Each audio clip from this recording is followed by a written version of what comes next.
What's going on, watchers? Will here with a Marvel Theory video for you, and today we're talking the Guardians of the Galaxy, specifically their leader, Peter Quill, aka Star-Lord.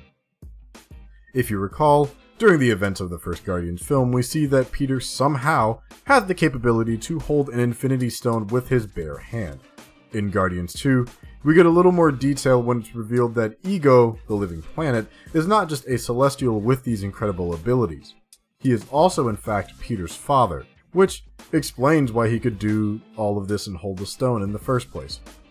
Now, through the film's exposition, it is basically said that as long as Ego is alive, Peter will be able to tap into all of his celestial capabilities. So, when they literally blew his brain out, it's implied that Peter lost that connection and with it all of his capabilities. Since that moment in the film, outside of my seething hate for Ego, I still didn't fully buy that Peter lost all of his powers. So, today's video is exploring whether or not Peter should regain his celestial capabilities.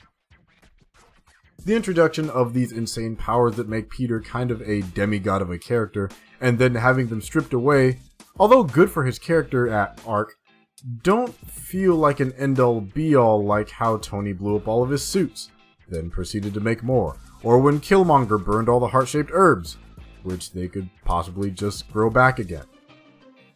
I feel like since Peter was the first real successful celestial hybrid, despite Ego's eons of knowledge about the universe, he can't really be positive about how his powers work with every alien in the galaxy.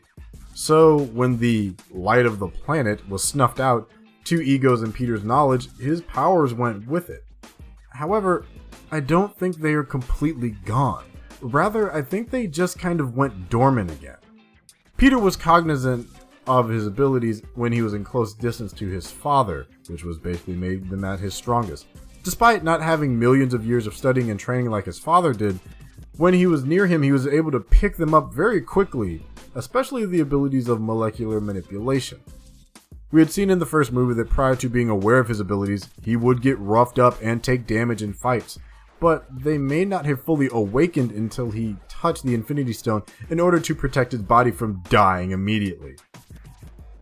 And as intelligent as Ego is due to his longevity and traveling the galaxy and whatnot before he died, we don't really know how sure he can be about the effects and basically the retention of his abilities. Also, he could have just been telling Peter that he would lose his powers to try and use it as some sort of leverage so that him and the Guardians wouldn't try to kill him. Peter really is one of a kind due to his genetic lineage, and it would probably seem more realistic for Peter's celestial abilities to go dormant again unless it was a life or death situation. Like, for say, you're being chased by a mad titan hellbent on wiping out half of the universe.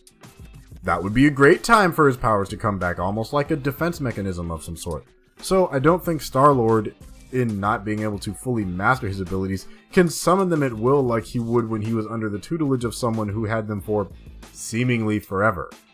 And although Ego is physically dead, genetically his essence still lives on in Peter, so wouldn't it make sense for him to be able to draw the power from himself and generate his own light from within rather than relying strictly on his father's? But those are just my thoughts. What do you think?